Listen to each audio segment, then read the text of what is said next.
성경에 등장하는 사람들 중에 한편으로는 과분하게 칭찬과 존경을 받는 인물들이 있습니다.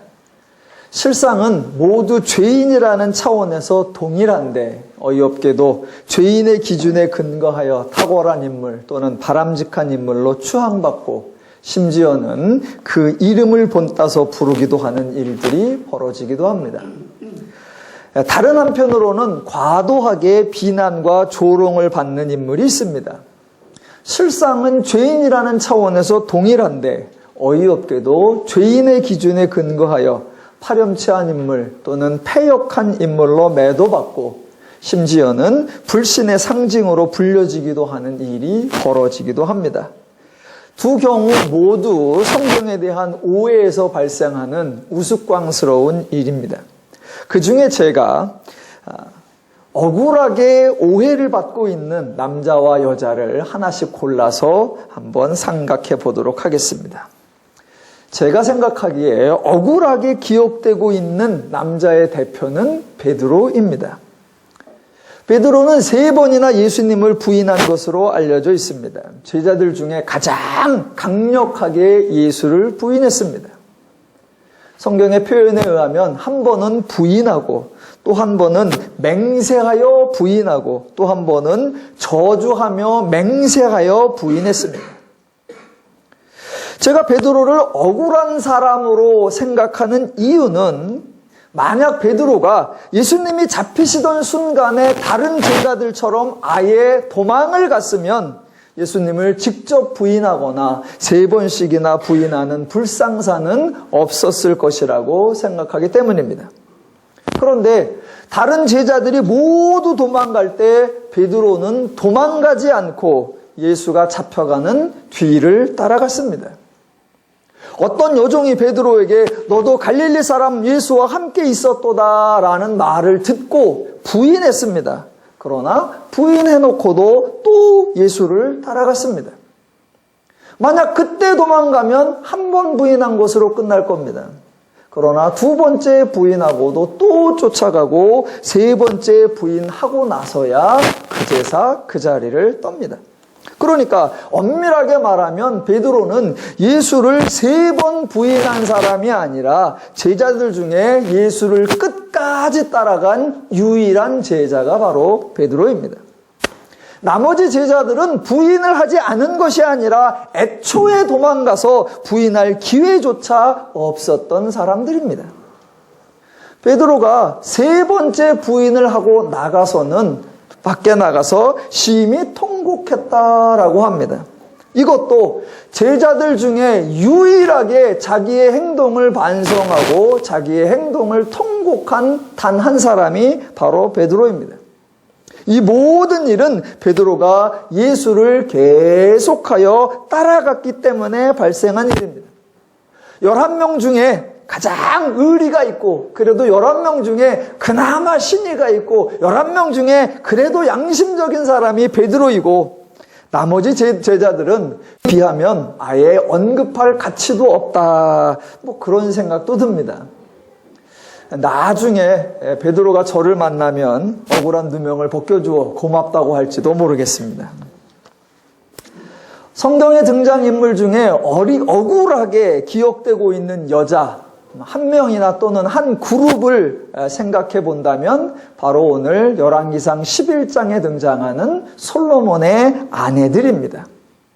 사람들은 솔로몬이 지혜 있고 신실한 믿음의 왕이었는데 나중에 이방에서 데려온 여자들이 솔로몬을 미혹하고 마음을 홀려서 타락하게 만든 것으로 생각하는 경향이 있습니다.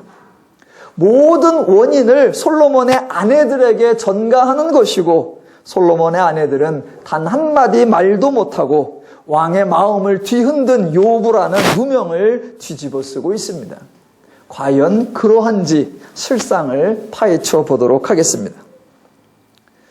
다윗과 솔로몬 시대에는 참으로 오해를 받고 있는데 다윗과 솔로몬 시대를 바르게 이해하려면 하나님의 말씀과 이스라엘의 역사를 관찰해 보아야 합니다. 먼저 하나님의 말씀에 대해서 하나님은 이미 신앙에 관한 모든 지침을 이스라엘에게 주셨습니다.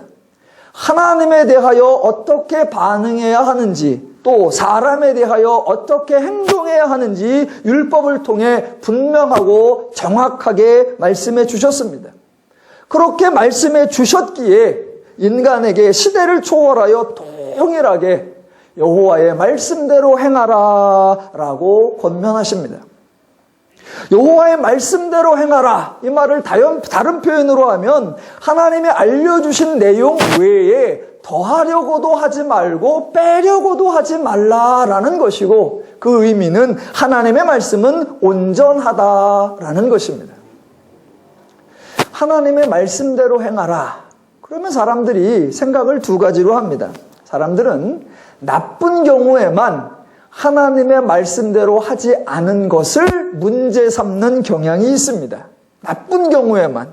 예를 들어 11조를 내라 그랬는데 내지 않았다든가, 안식일을 지키라 라고 했는데 지키지 않았다든가, 살인하지 말라라고 했는데 살인을 한 경우들, 그거는 문제 삼습니다. 그런데 반대의 경우, 즉 사람들 생각에 좋은 의도, 좋은 경우에는 하나님 말씀대로 하지 않았음에도 문제 삼지 않는 경향이 있습니다. 예를 들어 11조를 내라고 했는데 10의 2조를 내었다든가, 말씀대로 하지 않은 겁니다. 그런데 아무도 문제 삼지 않습니다. 1년에 3번씩 하나님 앞에 나와 절기를 지키라고 했는데 10번씩 나온다든가, 형상을 만들지 말라고 했는데 당연히 형상을 만들지 않을 뿐만 아니라 남이 만든 형상을 부숴버리는 경우는 좋은 의도라고, 더 잘하려고 한 거라고 칭찬과 격려를 할 뿐 문제 삼지 않는 경향이 있습니다. 그러나 하나님은 나쁜 경우이든 좋은 경우이든, 나쁜 의도이든 좋은 의도이든 언제나 하나님의 말씀대로 행하라 라고 강조하셨습니다. 나쁜 경우는 당연히 나쁜 결과를 만들기에 하나님 말씀대로 해야지, 그렇게 어기면 안 됩니다. 동시에 좋은 경우에도 하나님 말씀대로 하는 것이 가장 좋습니다. 사람들은 시작할 때는 좋은 의도로 시작하지만 하나님의 말씀대로 하지 않으면 반드시 그 좋은 의도가 탈이 난다라는 것을 소홀하게 여깁니다. 하나님의 기준을 넘어서면 인간은 교만해지고, 교만해지면 다른 사람들을 무시하게 되고, 무시하면 결국 인간의 연합과 화해와 일치가 무너지게 되어 있습니다. 하나님은 더 좋은 것을 몰라서 하나님 말씀대로만 하라고 말씀하시는 것이 아닙니다. 더 좋은 것이 더 좋은 결과를 만들어내지 않는다는 것을 아시기에 아무리 좋아 보여도 하나님 말씀대로 하라라고 거듭 강조하셨습니다.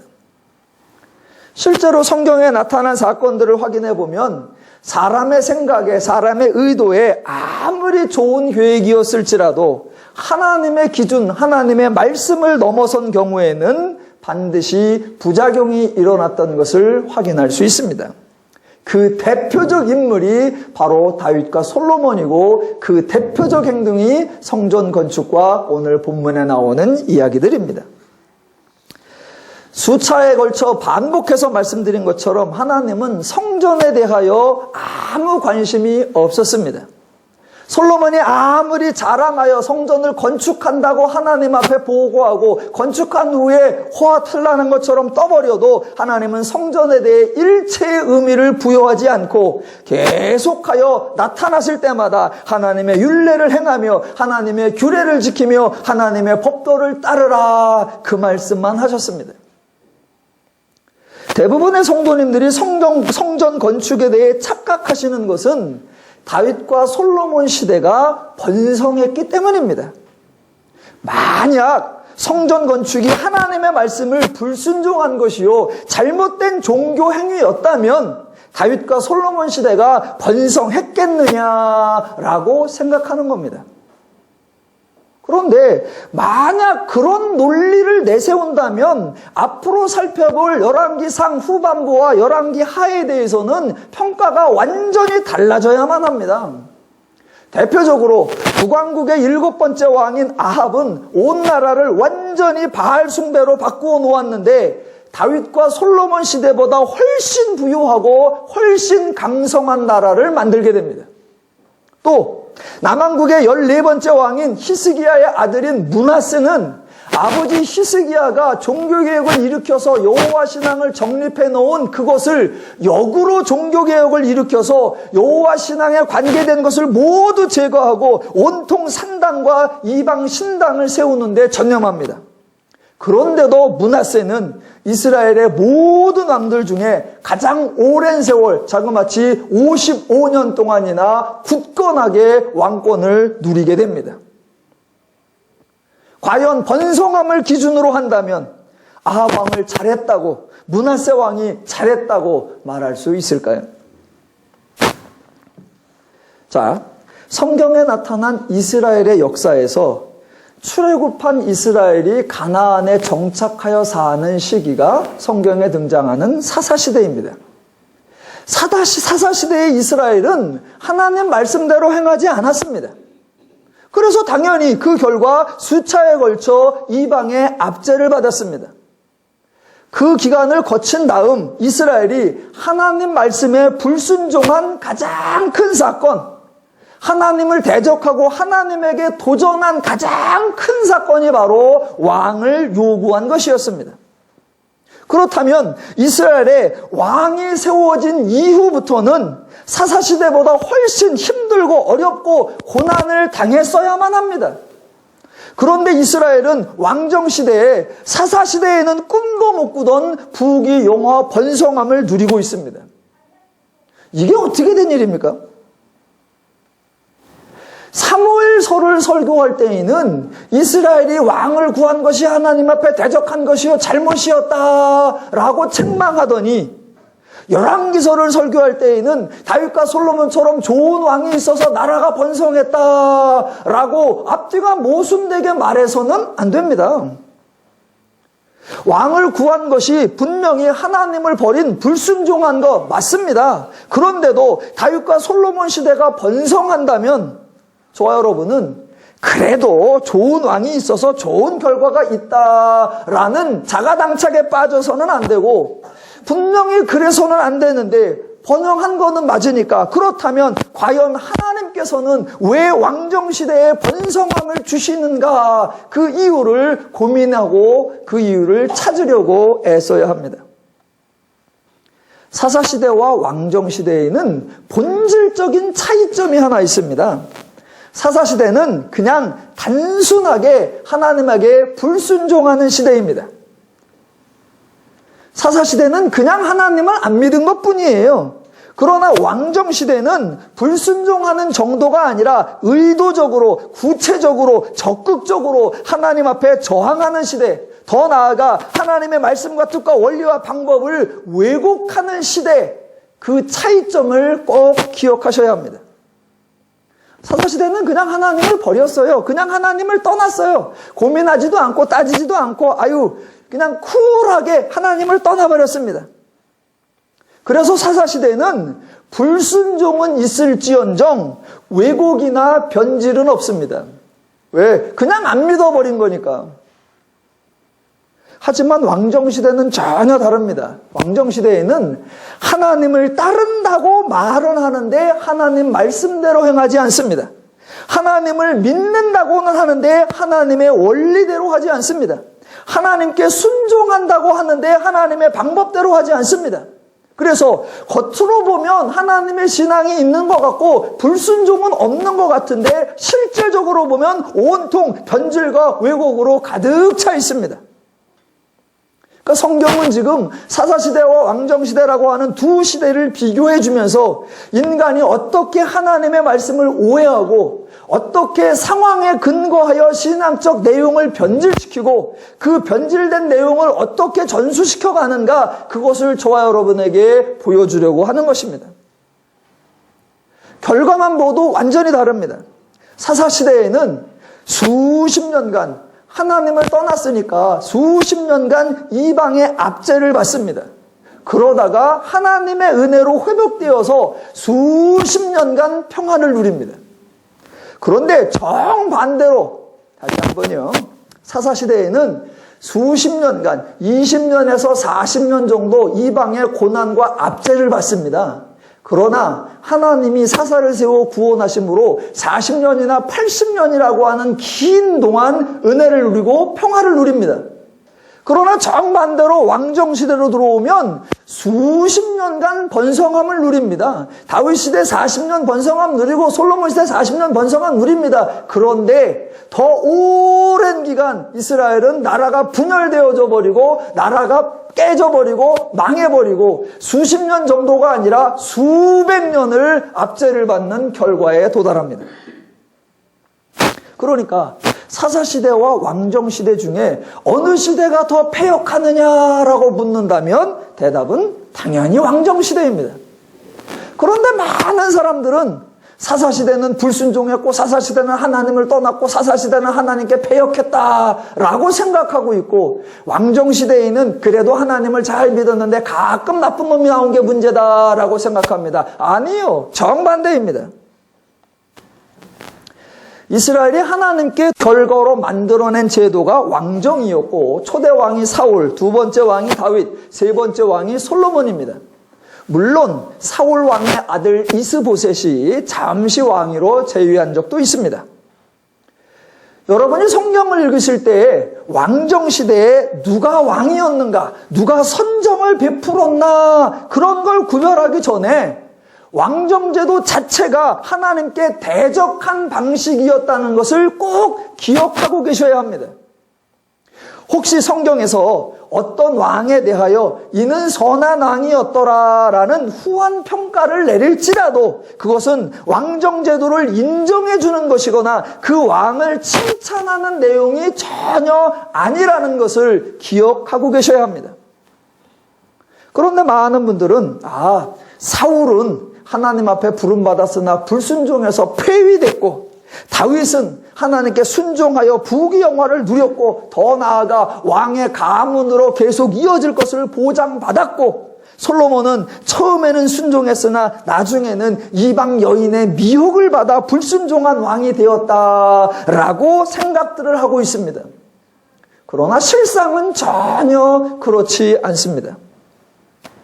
왕들 중에 실제적으로 왕들 중에 가장 먼저 가장 적극적으로 가장 장기적으로 더 나아가 아예 제도적으로 하나님의 말씀에 불순종한 왕이 바로 다윗입니다. 하나님께 왕을 세워달라는 이스라엘의 백성의 요구에 의해 하나님은 왕을 허락하시면서 왕에 대한 규정을 설정하신 것이 신명기 17장인데 거기에 보면 아내를 많이 두지 말라, 은금을 많이 두지 말라, 말을 많이 두지 말라 였습니다. 이 왕에 대한 규정을 가장 먼저 가장 적극적으로 가장 장기적으로 어긴 왕이 바로 다윗이라는 겁니다. 아내와 관련하여 다윗이 밝혀진 부인만 8명과 많은 처첩들이 있었고 말, 즉 군사력과 관련하여 이스라엘에 용병을 두어 상비군 제도를 창설하여 운영한 왕이 바로 다윗이었습니다. 은금과 관련하여 자신의 왕권 강화와 대내외적 과시용으로 사용한 것도 바로 다윗입니다. 더 나아가 다윗은 사울 왕도 하지 않았던 제도, 즉 이스라엘에서 최초로 왕을 세습한 당사자이기도 합니다. 또 아들에게 왕권을 물려주면서 아들의 왕권에 걸림돌이 될 만한 정적들을 제거하라는 살생부를 만들어준 최초의 왕도 다윗입니다. 저와 여러분이 놀라야 하는 것은 그 살생부 중에는 여호와의 제사장의 이름도 들어있었다라는 사실입니다. 한편으로 솔로몬을 조금 편들어주는 식으로 얘기한다면 솔로몬은 아버지 다윗이 행하던 대로 관례대로 행한 것이거나 또는 아버지가 버려놓은 일들을 그가 마무리해 놓은 그런 것으로 우리가 여겨줄 수도 있습니다. 지금 제가 다윗에 대하여 반감이 있거나 편향된 성경만을 읽고 이스라엘 역사에 대해 바르게 배우지 못해서 혼이 비정상인 것이 전혀 아니라는 것을 꼭 기억하시기 바랍니다. 열왕기상 11장에는 아주 희한한 내용이 들어있습니다. 자, 먼저 1절부터 4절까지는 솔로몬의 부인에 관계된 내용이 나오는데 저는 딴 남자가 부인을 몇 명 뒀나 전혀 관심이 없는데 그래도 성경에 나오니까 한번 읽어보겠습니다. 1절로 4절. 솔로몬 왕이 바로의 딸 외에 이방의 많은 여인을 사랑하였으니 곧 모함과 암몬과 에돔과 시돈과 헷 여인이라. 여호와께서 일찍이 이 여러 백성에 대하여 이스라엘 자손에게 말씀하시기를 너희는 그들과 서로 통혼하지 말며 그들과 너희와 서로 통혼하게 하지 말라. 그들이 반드시 너희의 마음을 돌려 그들의 신들을 따르게 하리라 하셨으나 솔로몬이 그들을 사랑하였더라. 왕은 후궁이 700명이요 첩이 300명이라. 그의 여인들이 왕의 마음을 돌아서게 하였더라. 솔로몬의 나이가 많을 때에 그의 여인들이 그의 마음을 돌려 다른 신들을 따르게 하였으므로 왕의 마음이 그의 아버지 다윗의 마음과 같지 아니하며 그의 하나님 여호와 앞에 온전하지 못하였으니입니다.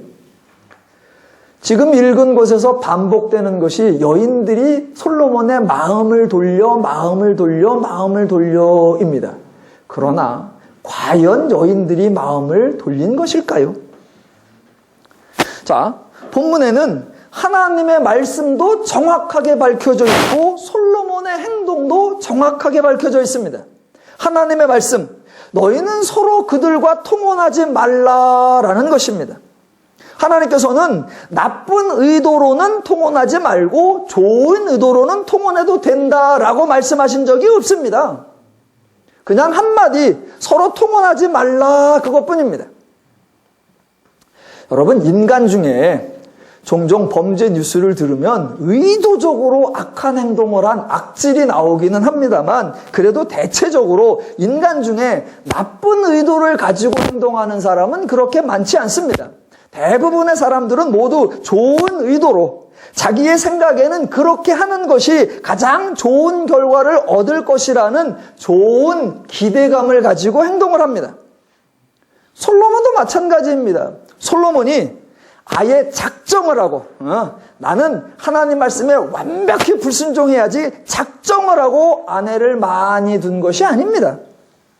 내가 역대 최고로 패역한 왕이 되어보겠다고 많은 후궁을 둔 것도 아닙니다.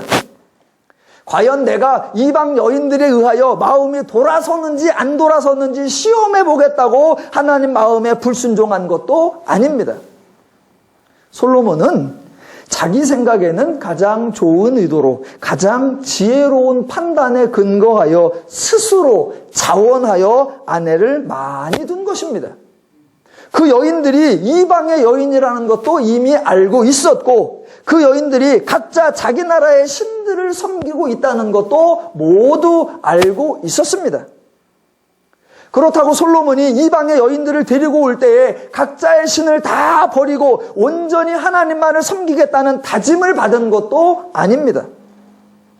솔로몬 스스로도 서로 통혼하지 말라는 하나님 말씀에 불순종하고 있는데 이방 여인에게 하나님을 섬기라고 요청했을 리가 없습니다. 솔로몬 스스로도 하나님 말씀보다는 자신의 종교적 열정을 강조하고 하나님의 규례와 법도보다는 자신이 건축한 성전에 더 큰 의미를 부여하고 있는데 그런 솔로몬이 자기가 자발적으로 데려온 여인들에게 오직 하나님 말씀에 순종하라고 강조했을 리가 없습니다.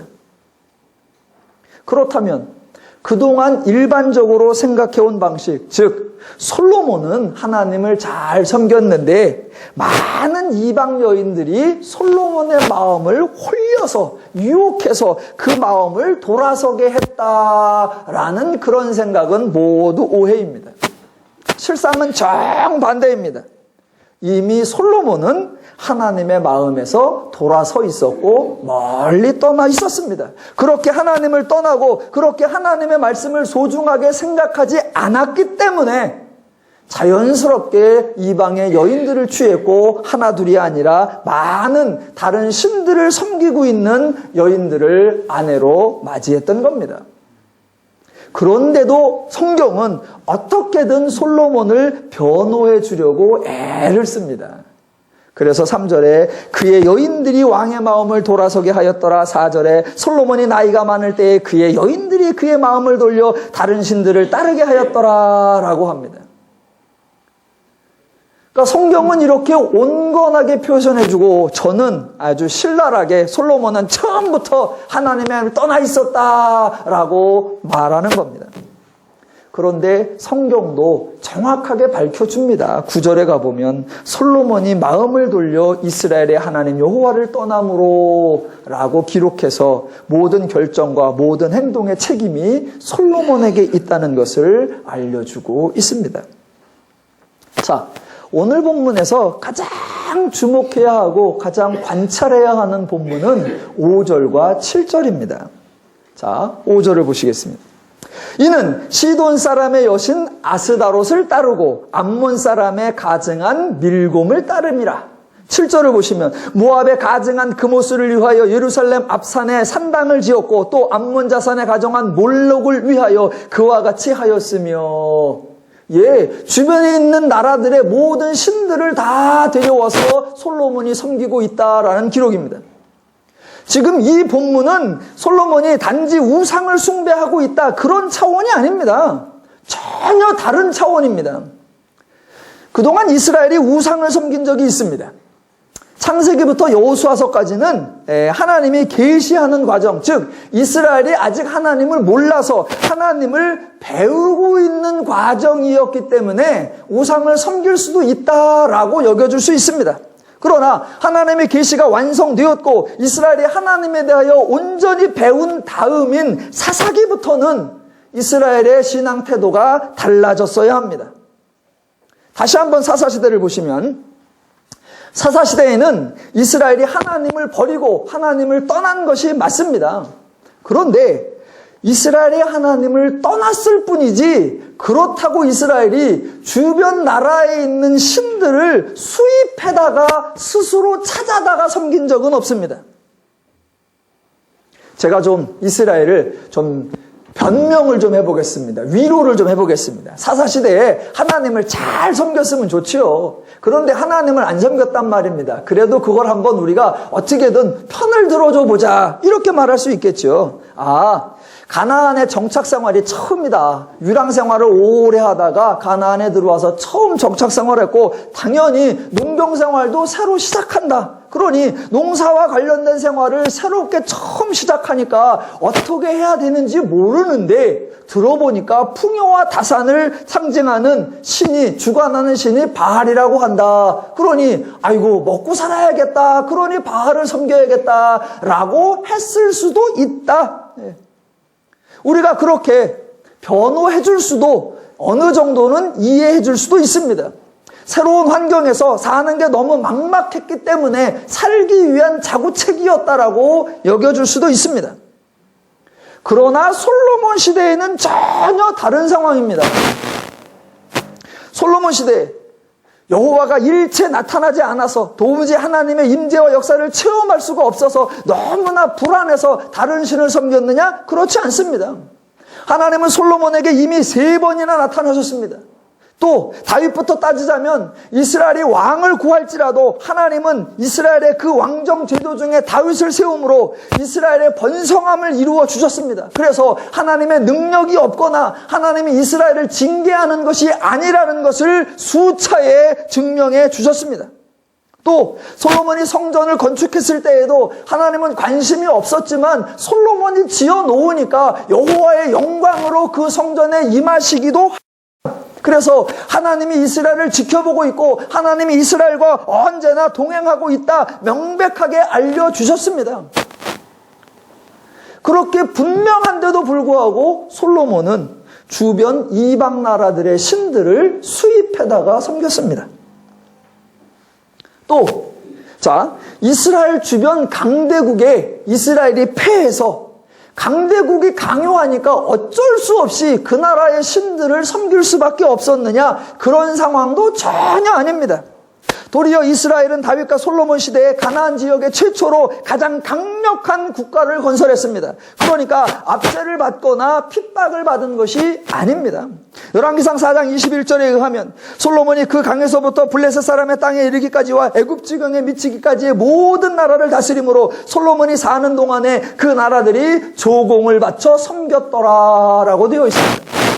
그러므로 시돈이나 암몬이나 모압이나 모압의 지배를 받아서 약소국으로서 살아남기 위해 어쩔 수 없이 강요하는 이방의 신들을 거부할 수 없어서 섬긴 것이다. 그렇게 말할 수 없습니다. 지금 솔로몬은 철저하게 자발적으로 스스로 이방 나라의 신들을 다 수입해다가 섬기고 있습니다. 이방 출신의 아내들에게 미혹을 당했다고 핑계댈 수 있는 상황이 아니라 자진하여 스스로 먼저 의도적으로 우상을 직수입한 것이 분명합니다. 그렇다면 솔로몬이 왜 이런 행동을 했는지 저 여러분은 그것을 궁금해해야 합니다. 솔로몬의 행동이 정말 어이가 없는 것은 성경의 기록대로라면 당시의 강대국들은 주변 나라를 정복하면 자기 나라의 종교를 전파하거나 강요했습니다. 이런 추세대로라고 하면 솔로몬은 모압, 암몬, 에돔, 시몬, 헷 등의 여호와 신앙을 전파했어야 합니다. 그런데 이스라엘은 구약 성경에서 단 한 번도 여호와 신앙을 전파한 적이 없고 도리어 다른 신을 따랐으며 심지어 솔로몬 시대에는 아예 이방 나라의 신을 우상들을 수입하기까지 한 겁니다. 그러면 당시의 일반적인 추세와는 정반대였던 겁니다. 왜 이랬을까요? 솔로몬이 이렇게 행동한 이유가 뭘까? 그 힌트는 여호와 신앙에서 여호와와 왕의 관계와 이방 종교에서 이방 신과 이방 왕의 관계에 대한 차이점에서 찾을 수가 있습니다. 우선 당시 고대 근동에서 왕은 주로 신으로 간주되었거나 또는 신의 아들 또는 신의 대행자로 여겨졌습니다. 당연히 왕은 최고의 권위자였고 왕의 말은 곧 법이었습니다. 나라의 부유함과 강성함이 곧 왕의 권세와 영광과 능력과 명예를 증거하는 표시였습니다. 너무나 자연스럽게 자기 나라와 주변의 모든 속국들에게 자기의 말을 따르라고 법으로 공포할 수가 있었습니다. 왕이 말하기를 내 말을 들으라. 그리하면 내가 지켜준다. 내 말을 듣지 않으면 내가 징계한다. 라고 당당하게 왕의 권위로 선포할 수 있었습니다. 종종 발견되는 고대 유물들에 전형적으로 나타나는 왕의 법령들에서 저와 여러분은 이러한 사례들을 확인할 수 있었습니다. 그러니까 왕은 신적인 존재였기 때문에 속국들에게 이렇게 왕의 명령을 내리는 것이 한편으로는 왕의 권세를 드러내는 것이요, 다른 한편으로는 저절로 자신들의 종교를 전파하는 것과 같은 그런 효력이 있었던 겁니다. 그런데 지금 솔로몬은 강대국이면서도 종교를 전파하기보다는 도리어 종교를 수입했습니다. 자, 솔로몬의 행동에 대하여 왜 솔로몬은 여호와 신앙을 전파하지 않았을까? 반대로 왜 솔로몬은 이방의 신들을 수입했을까? 두 측면으로 나누어서 한번 상고해 보겠습니다. 솔로몬은 여호와의 신앙을 주변 나라들에 전파하고 싶지 않아 했습니다. 왜냐하면 여호와 신앙을 선포하면 솔로몬이 낮아지기 때문입니다. 앞서 말씀드린 대로 당시 주변의 나라들은 왕이 곧 신이거나 신의 아들이거나 신의 대행자로서 왕이 지존자여 최고의 권세자였으며 왕의 말이 곧 법이었습니다. 그러나 여호와의 신앙에 근거하면 여호와의 말씀에 따르면 왕은 신도 아니고 신의 아들도 아니고 신의 대행자도 아니고 그러므로 왕이 지존자도 아니고 권세자도 아니고 당연히 왕의 말이 법도 아닙니다. 왕은 법을 선포하는 존재가 아니라 여호와의 신앙에 근거하면 왕도 여호와의 말씀에 순종해야 하는 많은 백성들 중에 하나에 불과했습니다. 그러니까 여호와의 말씀에 근거하면 솔로몬은 자기에게 조공을 바치는 모든 이방 속국들의 왕들에게 너희는 내 말을 들으라 라고 말할 자격이 없고 그럴 권세가 없습니다. 솔로몬이 말하려고 하면 여호와 신앙에 근거하면 딱 이렇게만 말해야 합니다. 우리 모두 다 여호와의 말씀을 순종합시다. 이렇게 해야 합니다. 솔로몬은 그게 싫었던 겁니다. 주변의 모든 왕들은 자기의 권세를 드러내며 내 말을 들으라 라고 합니다. 그때 속국 왕들이 모두 무릎 꿇고 굴복하는 걸 통해 왕의 권세가 드러납니다. 그런데 솔로몬이 여호와의 말씀대로 하면 그런 권세를 부릴 수 없고 그런 위세를 부릴 수 없습니다. 그저 모두 하나님 말씀 앞에 동등한 위치에 서서 우리 모두 다 하나님 말씀을 따릅시다, 그 말만 해야 합니다. 여러분들은 내 말을 따르려고 하지 마십시오. 우리 모두는 저나 여러분이나 다 같이 하나님 말씀을 따라야 합니다. 그렇게 말하면 솔로몬은 왕의 권세를 드러낼 수가 없고 왕의 위엄을 나타낼 수 없습니다. 그러니까 솔로몬은 전혀 하나님의 말씀, 하나님의 뜻을 드러내고 싶지 않았고 전파하고 싶지 않았습니다. 자기가 이방 나라를 정복해서 조공을 받고 있는데 그들 위해 군림하고 싶어 했지 그들과 같아지기를 원치 않았습니다. 여호와를 언급하지 않으면 솔로몬은 왕입니다. 그러나 여호와와 여호와의 말씀을 언급하면 솔로몬은 여호와의 종이 되어버립니다. 그러니까 솔로몬은 그것을 결사적으로 싫어했기 때문에 여호와의 신앙을 주변에 알리고 싶지 않았던 것입니다. 오늘날도 가장 타락하는 것이 바로 종교 지도자들의 정체성에 관한 것입니다. 목회자는 오직 하나님을 선포하고 하나님의 말씀을 듣는 성도들과 동등한 위치에서 성도들 중에 한 사람으로 존재해야 합니다. 그게 여호와 신앙에 근거한 하나님의 사역자들의 위치입니다. 그러나 많은 목회자가 마치 자기가 하나님의 대행자인 양, 하나님의 모든 권한을 위임받은 특별한 존재인 양 허세를 부립니다. 보이지 않는 하나님 대신 자신이 모든 영광과 존귀와 명예와 대접을 받으려고 합니다. 모두 이방 왕들의 후예들 같은 모습일 뿐입니다. 두 번째, 솔로몬이 왕으로서 자기의 권세를 놓치고 싶지 않아 여호와를 전파하지 않았다는 것을 생각하면 반대로 왜 이방의 신들을, 왜 이방의 우상들을 수입했는지도 저절로 밝혀집니다. 고대 근동에서 다른 나라들의 왕들은 자신의 법령을 선포하는 것으로 자신의 왕권을 자랑하고 자신의 통치를 드러냈습니다. 그리고 이방 왕들은 모두가 당연하게 신전을 가지고 있었습니다. 이방의 왕들이 신전을 가지고 있는 이유는 자기가 신이거나 신의 아들이거나 신의 대행자이고 당연히 자기뿐만이 아니라 자기 아들, 더 나아가 자기 가문이 계속하여 왕권을 유지할 것을 신으로부터 보장받았다고 자랑하고 싶었기 때문입니다. 그렇다면 단지 자신만이 아니라 모두가 계속하여 왕으로 통치할 것을 신이 보장한다라고 말해야 어느 누구도 반역하지 못하고 어느 누구도 대적하지 않겠다고 하는 그런 의도였던 것입니다. 이방의 왕들이 신을 언급하는 거고 이스라엘이 하나님을 언급하는 것은 전혀 차원이 다릅니다. 솔로몬은 당시 가나안에서 최대 강대국의 왕이었습니다. 이미 지혜는 소문이 났고 부유함과 강성함은 왕궁과 신전을 건축함으로 어느 정도 폼이 났습니다.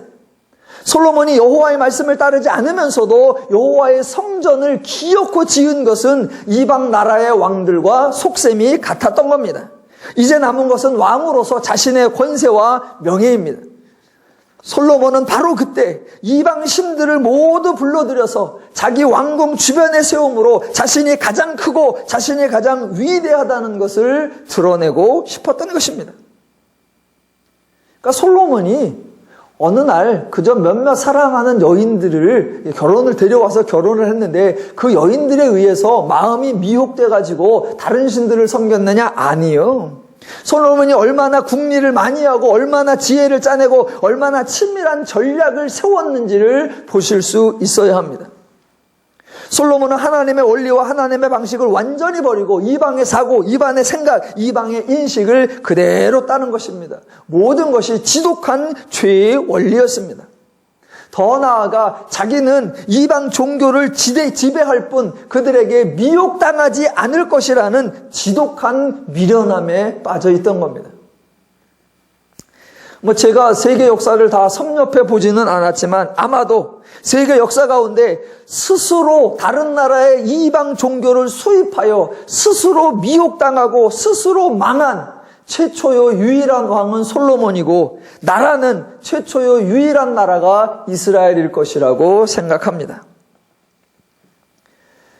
제가 이렇게 설교 준비를 하면서 좀 억울하다는 생각이 들었습니다. 제가 오늘 서두에 억울한 남자 베드로, 억울한 여자 솔로몬의 아내들을 예를 들었는데 저도 조금 억울한 경우에 속합니다. 성경은 조금 온건하게 기록하고 성경은 조금 우회적으로 기록을 하니까 많은 사람들이 성경의 실체를 성경이 말하고자 하는 자를 잘 파악하지 못합니다. 그래서 제가 좀 신랄하고 적나라하게 까발려주곤 합니다. 그랬더니 사람들이 전부 다 저를 부정적인 사람이나 또는 다윗이나 솔로몬에 대한 반감이 있는 것처럼 오해합니다. 예, 그거 오해입니다. 저는 그렇지 않습니다. 저는 단지 직설적으로 말하고 성경은 매우 완곡하게 표현하고 있는 그 표현 양식의 차이일 뿐입니다. 자, 성경이 얼마나 우아하게, 그런데 얼마나 저보다 더 치열하게, 그리고 또 얼마나 위트 있게 자, 성경의 의도를 표현하고 있는지 한번 점검해 보겠습니다. 성경이 솔로몬에 대한 묘사를 아주 재밌게 합니다. 하나 예를 들면 아까 베드로 얘기를 했습니다. 베드로가 예수님을 3번 부인했습니다. 그렇게 3번 부인했다라는 기록이 나오니까 요한복음에 가면 21장에 베드로가 갈릴리로 가 있을 때 예수님께서 베드로를 찾아가십니다. 그때 찾아가서 네가 나를 사랑하느냐 그것을 몇 번 물어보냐면 3번을 물어봅니다.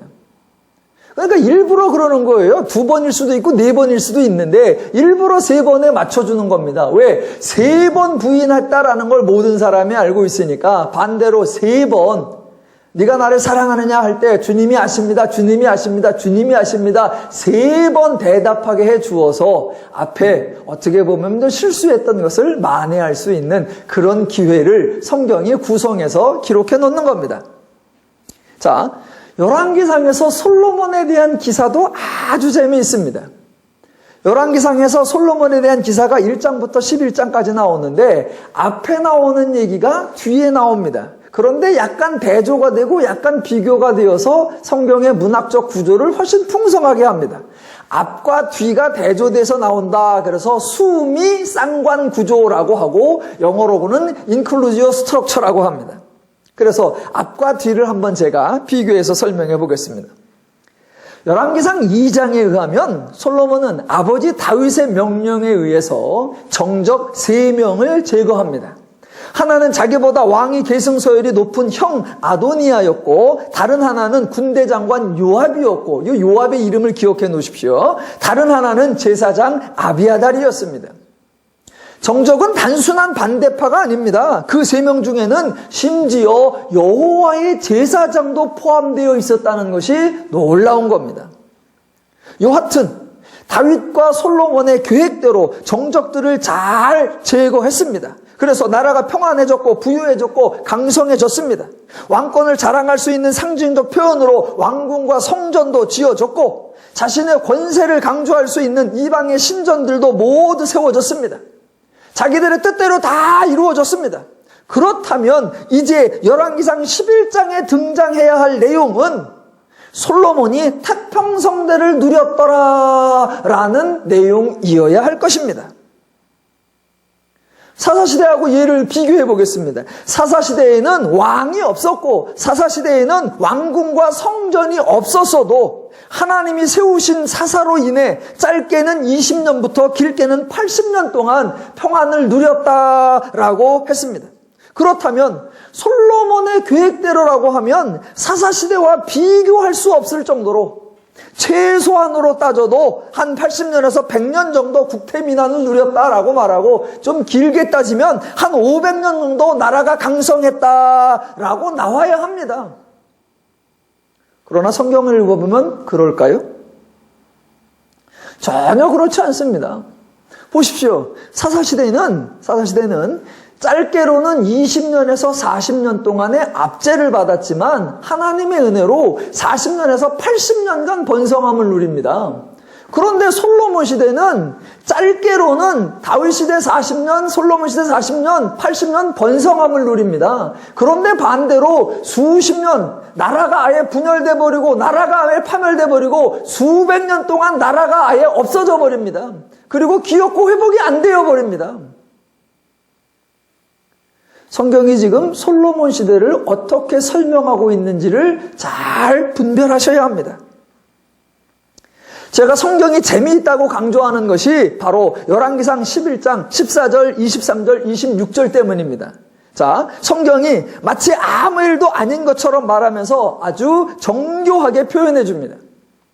자, 앞에서 솔로몬이 정적 3명을 제거했다는 것을 기억하시면서 14절 보시면 14절 여호와께서 에돔 사람 하닷을 일으켜 솔로몬의 대적이 되게 하시니 23절 하나님이 또 엘리아다의 아들 르손을 일으켜 솔로몬의 대적자가 되게 하시니 26절 솔로몬의 신하 느밧의 아들 여로보암이 또 한 손을 들어 왕을 대적하였으니입니다. 앞부분에서 솔로몬이 정적 3명을 제거했습니다. 그랬더니 뒤에서 솔로몬의 정적 3명이 등장한 겁니다. 앞에 정적은 단지 각각 개인이었습니다. 그런데 뒤에 정적 3명은 단지 개인이 아니라 각각 나라를 대표하는 그룹들입니다. 지금 성경은 솔로몬이 온갖 지혜를 통해서 정적을 제거한 것 같으나 도리어 3그룹의 더 큰 정적을 만들어내었다라고 고발하는 것입니다. 이런 걸 뭐라고 표현하느냐? 강아지 피하려다 호랑이를 만났다라고 말하는 겁니다. 그러니까 성경을 통해서 앞에서 3명을 제거했다는 것을 모르고 뒤에 3명이 생겼다는 걸 모르면 성경이 아무 재미가 없습니다. 그런데 앞에서 정적 3명을 제거하여 왕권을 안정시키는 것 같았었는데 뒤에서 더 큰 정적 3명이 나타남으로 왕권이 위태해진 것을 보면 솔로몬의 지혜와 솔로몬의 전략이 아무런 의미가 없었다는 것을 성경이 쪼크적으로 위트적으로 조롱적으로 지적하고 있다라는 것을 알 수 있게 되는 겁니다. 그걸 알면 성경이 정말 재미있습니다. 하나 더, 성경이 얼마나 우아한지 또는 성경이 얼마나 치밀한지 또는 성경이 얼마나 완곡 같은 것 같으면서 정곡을 찌르는지 알면 더 놀랍습니다. 자, 만약 한번 여러분이 솔로몬이라고 생각합시다. 그래서 솔로몬에게 새로운 대적자가 생겼는데 자기도 어쩔 수 없고 너무 강력하고 너무나 뛰어난 대적자가 생겼다면 솔로몬은 덜 창피할 겁니다. 나중에 솔로몬이 나라가 망하는데 알렉산더와 마케도니아 대군이 쳐들어와서 솔로몬을 정복했다. 그러면 그거는 뭐 중과부적이고 불가항력이고 어쩔 수가 없습니다. 그래서 솔로몬이 창피한 것보다는 너무 큰 나라가 왔다 이해할 수 있습니다. 그런데 반대로 대적자가 자기가 알던 사람이고 예전에 자기 밑에 있던 사람이나 또는 자기에게 조공을 바치던 그런 사람 중에 하나가 발생한다면 솔로몬이 느끼는 치욕감은 훨씬 더 큰 겁니다. 그런데 솔로몬에게 등장한 새로운 대적자 3명이 바로 그런 사람들입니다. 자, 성경이 얼마나 재미있게 말하는지 봅시다. 14절. 자, 에돔 사람 하닷이 솔로몬의 대적이 되었는데 읽어보겠습니다. 11장 14절 여호와께서 에돔 사람 하닷을 일으켜 솔로몬의 대적이 되게 하시니 그는 왕의 자손으로 에돔에 거였더라. 그런데 15절에 보시면 전에 다윗이 에돔에 있을 때에 군대 지휘관 요압이 가서 죽임을 당한 자들을 장사하고 에돔의 남자를 다 쳐서 죽였는데 이 요압이 솔로몬이 정적으로 제거한 군대 정관 그 요압입니다. 요압은 에돔의 남자를 다 없애기까지 이스라엘 무리와 함께 6달 동안 그곳에 머물렀더라. 그때에 하닷은 작은 아이라.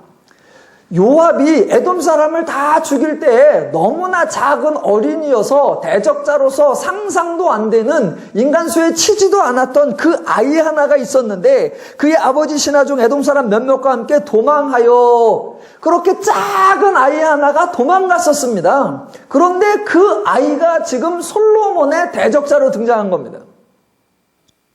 솔로몬은 자기 정적으로 요압 장군을 죽였는데 그 요압 장군이 죽이지 않고 살려놓았고 그때 도망갔던 그 아이의 요압에 의하여 살아난 아이가 솔로몬의 대적자가 되었다라고 말하고 있는 겁니다. 재밌죠? 하나 더 보겠습니다. 23절. 하나님이 또 엘리아다의 아들 르손을 일으켜 솔로몬의 대적자가 되게 하시니, 자, 르손입니다. 그런데 그는 그의 주인 소바왕 하닷 에셀에게서 도망한 자라. 르손이 원래부터 탁월하고 원래부터 능력자고 원래부터 큰 군사가 있던 자가 아니라 그저 도망하던 자였습니다. 도망하던 자. 그런데 24절, 다윗이 솔로몬의 아버지인 다윗이 소바 사람을 죽일 때에 르손이 사람들을 자기에게 모으고 그 무리의 괴수가 되어 다메섹으로 가서 살다가 거기서 왕이 되었더라입니다. 그러니까 하창은 어떤 사람이었는데 다윗이 모두 죽이려고 할 때에 도망가서 살아남았던, 다윗이 미처 죽이지 못했던 그 사람이 이제 솔로몬의 대적자가 된 겁니다.